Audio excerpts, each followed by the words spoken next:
14 اکتوبر 1972 129 سر سید hall. دیوی جی، کتنا پیارا لفظ ہے، مٹھاس سے بھرپور۔ جانتا ہوں میں شودر ہوں، یہ مقدس لفظ میری زبان پر نہیں آنا چاہیے۔ اگر ذرا سی اجازت ہو تو کبھی کبھار سرگوشی کے انداز میں دیوی جی کہہ کر بلا لیا کروں۔ آج کے تہذیب یافتہ دور میں ہم شودروں کو اتنی سی آزادی تو ملنی چاہیے۔ گرمی کی چھٹیوں کا طویل زمانہ آخر بیت گیا۔ یونیورسٹی صبح کے وقت کسی طوائف کے اجڑے چہرے سے بھی زیادہ بے رونق ہوا کرتی تھی۔ میں نے خزاں کی ساری ویرانیاں یونیورسٹی کے برآمدوں میں تنہا بیٹھ کر گزار دی۔ صرف 10-15 دنوں کے لیے پنڈی جانا ہوا۔ رات کے وقت میگزین کا کام کرتا اور صبح یہاں آ کر گھنٹہ 2 گھنٹہ بیٹھا کرتا۔ توبہ ہے، لوگ نہ ہوں تو یونیورسٹی قبر سے بھی زیادہ خوفناک ہے۔ پرسوں شام جو ہی تمہاری واپسی کی خبر پھیلی، میں اور تنویر صابر اسی وقت درشن لینے تمہارے ہاسٹل پہنچ گئے۔ دیکھ لو، ہم تو پھر یوں ہی نازل ہوا کرتے ہیں۔ ساتھ سبیہ چپکی پڑی تھی، اس کے سامنے بھلا کیا خاک بات ہوتی۔ کیفے میں چائے پیتے ہوئے میرا دل چاہ رہا تھا اسے اٹھا کر نہر میں پھینک دوں تاکہ پوری آزادی سے تمہیں دیکھ تو سکوں۔ جانتی ہو پنڈی والے فنکشن میں تمہیں بلوانے کے لیے کتنا بھاگنا دوڑنا پڑا۔ یہ سارا مارکا تنویر صابر نے سر کیا، جانے کیسے اور کہاں سے تمہارا ایڈریس نکال لایا۔ پھر نیا مسئلہ پیدا ہو گیا۔ سوچا اگر ہم لوگ خط لکھیں تو تمہارے لیے کسی پریشانی کا باعث ہی نہ بن جائے۔ ہمارے بزرگ اپنی بیٹیاں تو مخلوط درسگاہوں میں بھیج دیتے ہیں، لیکن یہ بات تسلیم نہیں کرتے کہ وہ لڑکوں کے ساتھ پڑھتی ہیں اور یہ جوان لوگ ایک دوسرے کے دوست بھی ہو سکتے ہیں۔ تنویر نے قلم بائیں ہاتھ میں لیا اور لڑکیوں جیسے انداز میں تمہیں خط لکھ مارا۔ یہ شیطان تو جیسے اس طرح کے خط لکھنے میں ماہر ہے۔ ہمارے بزرگ بھی روایات کے معمے ہیں، سوچتے ہوں گے انہوں نے ہمارے راستے بند کر رکھے ہیں۔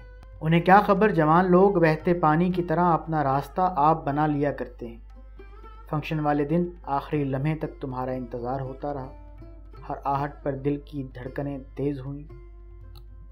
تمہارا معذرت نامہ تو دوسرے روز ملا۔ پتہ چلا پہلے ایبٹ آباد کی سیر ہوئی، وہاں دل نہ لگا تو مری کی فضائیں تمہارے وجود کی خوشبو سے مہکی۔ کتنی خوش نصیب ہیں وہ بلندیاں جو تمہارے قدموں کی دھول ٹھہری۔ ایک تو اس میگزین نے میری جان کھا رکھی ہے۔ وہاں سے فارغ ہو کر آج 1 بجے یونیورسٹی پہنچا تو کسی نے بتایا کہ تم اور شاہدہ میری تلاش میں 2 دفعہ میرے ڈپارٹمنٹ میں آئی تھی۔ میں تم دونوں کو ڈھونڈتا پھرا اور کوئی 2 بجے صرف شاہدہ سے ملاقات ہو سکی۔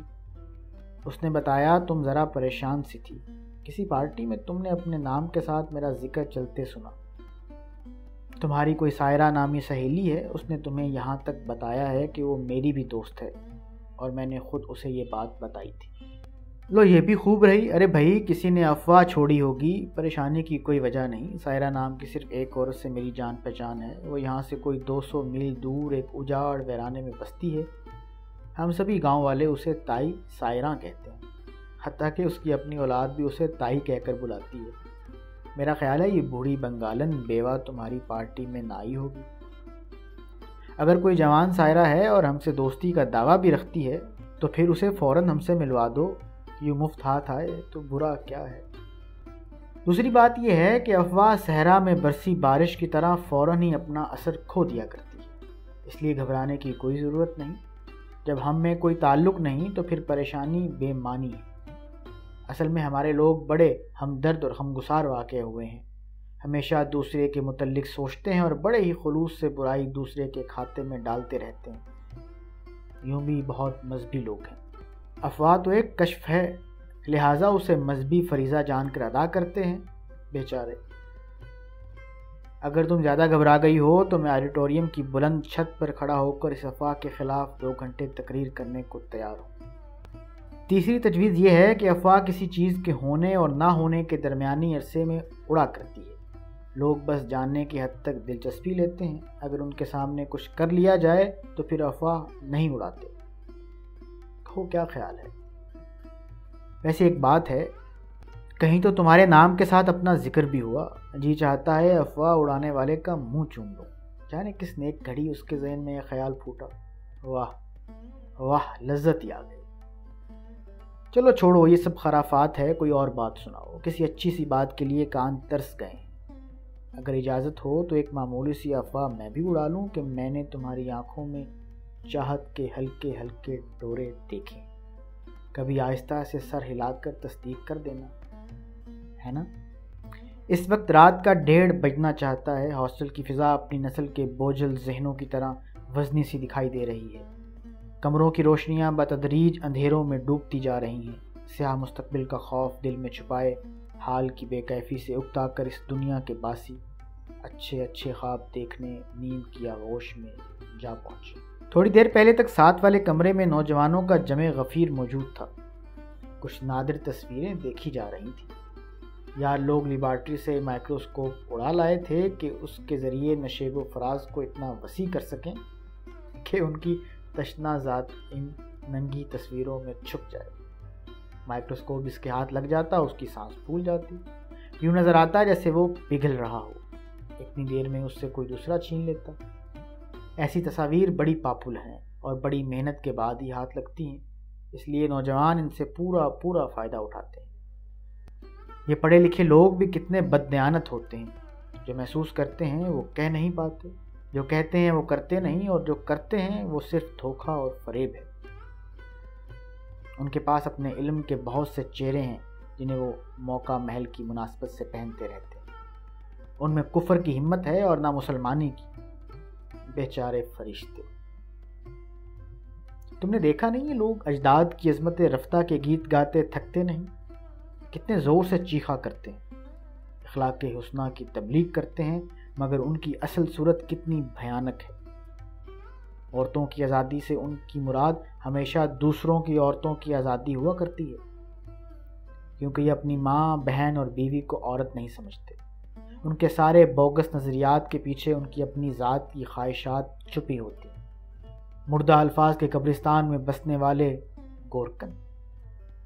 میں تم سے اکثر یہ باتیں کہتا رہتا ہوں، مجھے معلوم ہے کہ تم ان کی بنائی ہوئی روایات کو پسند نہیں کرتی، تم میں ان سے لڑنے کی سکت موجود ہے۔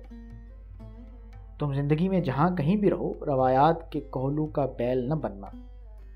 میں نہیں جانتا پوری حقیقت کیا ہے، تاہم حقیقت کا آدھا حصہ میں نے پہچان لیا ہے، اور وہ یہ کہ جو کچھ ہمارے ارد گرد ہو رہا ہے غلط ہے۔ صحیح کیا ہے اس کا تعین ابھی مجھ سے نہیں ہو پایا۔ شاید یہ میرے دور کی مجبوری ہے کہ میں صرف آدھی سچائی جان سکا۔ میں سماجی زنجیروں کو توڑنا چاہتا ہوں کیونکہ میں آزاد پیدا ہوا تھا۔ میں روایتوں کا دشمن ہوں، اس لیے کہ روایتیں میں نے نہیں بنائیں۔ میں اخلاقی ضابطوں کو نہیں مانتا، اس لیے کہ یہ ضابطے میرے تخلیق کردہ نہیں۔ میں عقیدوں کے غباروں سے نہیں بہل سکتا، اس لیے کہ میں ان کی حقیقت سے آشنا ہوں۔ میں خاندانی رئیسوں کی عزت نہیں کرتا، اس لیے کہ ان کے اجداد بادشاہوں کے خواجہ سرا تھے یا پھر انگریز کے کاسا لیس۔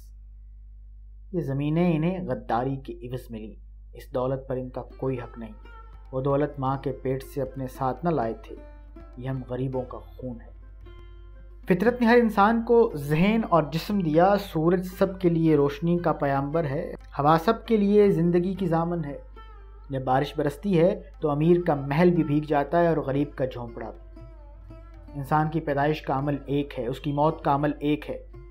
بھوک سب کو لگتی ہے، تشنگی سب کو محسوس ہوتی ہے، دکھ کا احساس سب کے لیے تکلیف دہ ہے، خوشی کی کیفیت سب کے لیے یکساں ہے، فطرت کی نعمتیں سب کے لیے عطیہ ہیں۔ جب فطرت کا سلوک مادر مہرباں کی مانند مساوی ہے، جب فطرت کے نزدیک سب انسان برابر ہیں، تو محض حادثہ پیدائش کی بنیاد پر کسی کو بڑا اور کسی کو چھوٹا کیسے قرار دیا جا سکتا ہے؟ کیا وہ بچے نہیں ہوتے جنہیں مائیں چٹائی پر جنم دیتی ہیں؟ کیا وہ انسان نہیں ہوتے جو غریبوں کے گھر میں جنم لیتے ہیں؟ اگر کوئی ایئر کنڈیشنڈ کمرے میں پیدا ہوتا ہے تو اس حادثے میں اس کا اپنا کیا کمال؟ وہ جھونپڑے میں بھی اگ سکتا تھا۔ یہ تفریق چند انسانوں کی پیدا کردہ ہے۔ امارات اور غربت خدا نے بنائی، خدا اتنا بے انصاف نہیں ہو سکتا۔